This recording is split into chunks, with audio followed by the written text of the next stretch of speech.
Today is January 21st. It is a Wednesday. It's about 4:15 in the afternoon, and I'm pretty much just gonna edit some. I still need to do some homework tonight, so we're gonna do that. Hi, River. Today is January 22nd. It is a Thursday. I'm just gonna try to do homework, do what I can, try to do chores around the apartment today while I just kind of rest and take it easy. I did some homework. I had to listen to a podcast episode. It was, what is it? So it was, why white students need multicultural and social justice education. So it was with Dr. Ekins, which I talked about in a previous blog of a podcast I listened with, interview with Dr. Ekins, and he's really talking about multicultural education and social justice education, really talking about, when people say, well, we don't need to teach different perspectives because all of our students are white, and just understanding that, yes, you may be white, but you do have a culture even though you're white. Where does your ancestors come from? Where is your family history? Eventually all white people did come from somewhere else. We weren't originally here in the US. So that is really cool. The next thing I have to read is an article she posted online. It's called Social Identity by Kay Duo. This is what it looks like. It's about 7 pages, so I'm going to kind of fly through it, read it, and then after that reading, we have to do this, which is called Discussing Race, Racism, and Other Difficult Topics with Students. So it's just seeing where your vulnerabilities are, where your strengths are, where your needs are.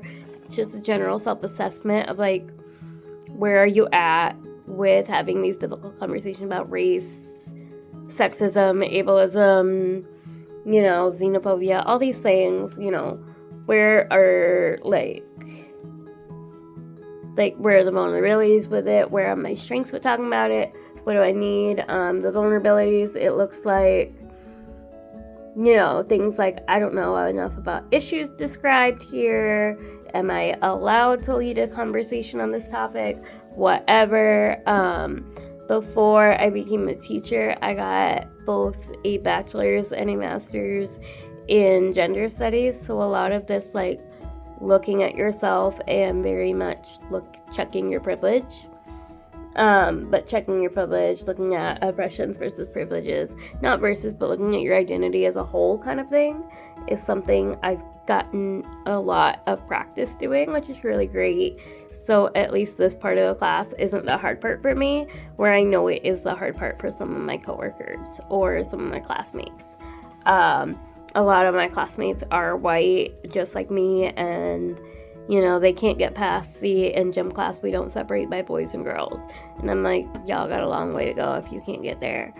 So this will be really interesting to do and actually talk about it. None of our assignments that say they're due by the 25th, so on Sunday. None of them are actual assignments that we do turn in, which is pretty nice, so it's kind of a work at your own pace. And then for next week, it says due by February 1st. It looks like we're going to watch some videos from Kimberly Crenshaw. She is the woman that coined the term intersectionality. So if you've heard the buzzword intersectionality kind of going around and stuff, Kimberly Crenshaw is where that came from, and where that word and just the idea of it came from. A lot of it had to do with this court case with these women. So it was like an automotive or truck driving, something like that, where it's really male dominated. And there was a lot of people working there, and the black women were saying, that they had very distinct type of perspective that they were, being treated, and that it wasn't necessarily a Black perspective and it wasn't necessarily a female perspective, it was being a Black woman, that the intersections of those identities were leading to the way that they were being treated. So that was really cool. And then we're reading something by Bell in 2016 called Teaching at the Intersections, Learning for Justice. And then we're watching a webinar on best practices for serving our LGBTQ students. It is Friday, January 23rd. If you've kind of been following the news, maybe you've heard kind of in Minnesota that ICE has been kind of rampant here. It's been kind of a lot. Not even kind of.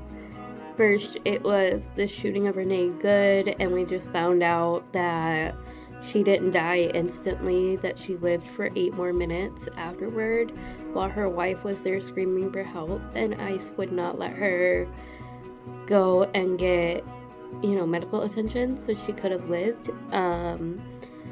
ICE are going into our schools, into our homes, into things like that, and they're detaining literally anybody. They have quotas of detaining 3,000 people per day, and they're getting bonuses when they meet that.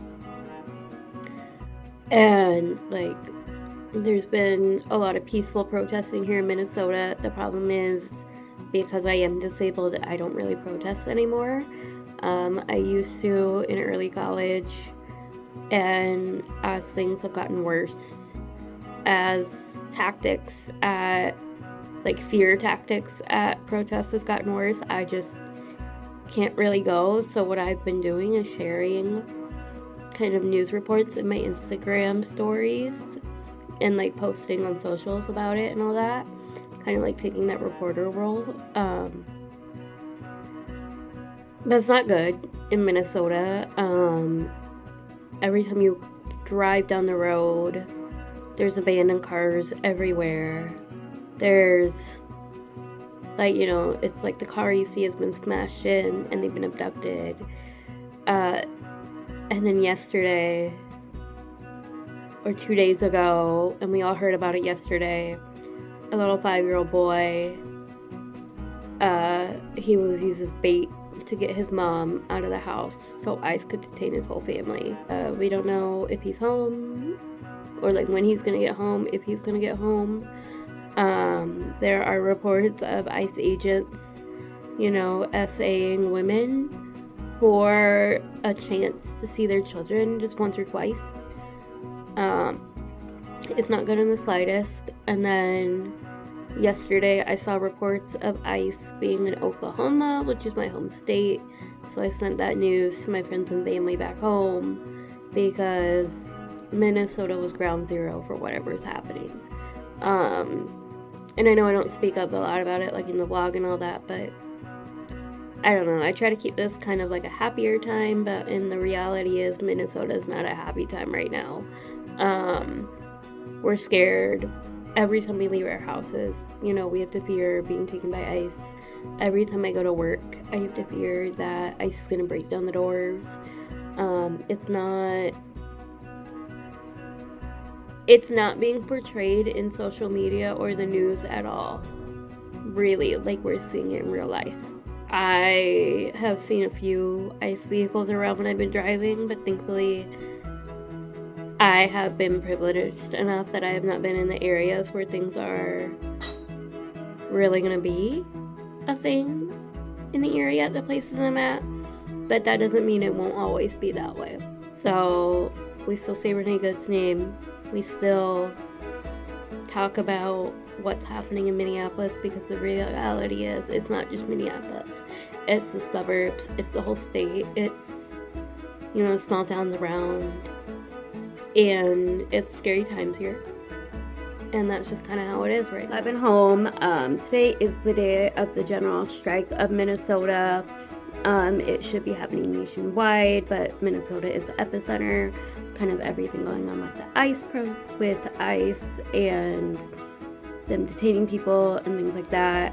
It's negative 20 degrees outside, and I'm unable to go protest, even though I did want to, but I made sure to stay home and work. This is the largest economic strike within U.S. history. They are saying within the last 100 years. And they're saying that, the thing is, a lot of businesses here in Minnesota shut their doors today. The ones that didn't are not holding space for spending money. A lot of them are holding space for warming centers and community. Minnesota today has had the most clergy people in, faith leaders ever to be able to come to Minnesota from all over the world.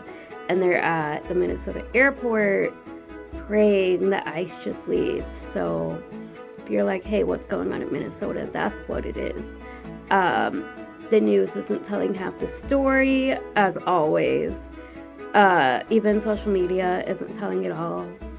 I-35, which is our busiest highway, anytime I'm on it, regardless of what time of day, there's 30 other people on it with me, is the quietest it's ever been in record history.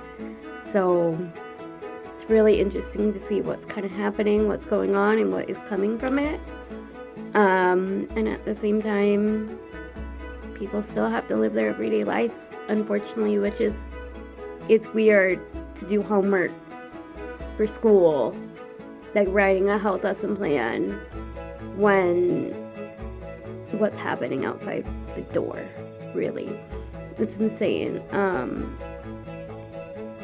I don't really know where to go from there. It's kind of like I gotta keep doing my everyday life. I get that's a privilege, and also it's terrifying. It's terrifying to go outside. It's terrifying to go anywhere. Just to open the door if somebody knocks. It's terrifying because you don't know if it's some crazy person, with some fake paperwork saying that they're gonna do something that these people are crazy enough to do. So, but I guess I was working on homework. I wrote the first lesson plan in my health unit of like, what is mental health, and we're gonna name emotions and things like that. So I wrote that. It took me 3 or 4 hours total to write a single lesson plan. It's 10 pages long. It's printing in my printer right now. I still need to take her template versus my lesson plan and like highlight things and be like, this is where that is, this is where that is, this is where I need to add and edit. So it just doesn't seem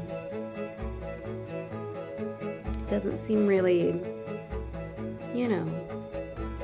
like this is what I should be doing, but it's fine.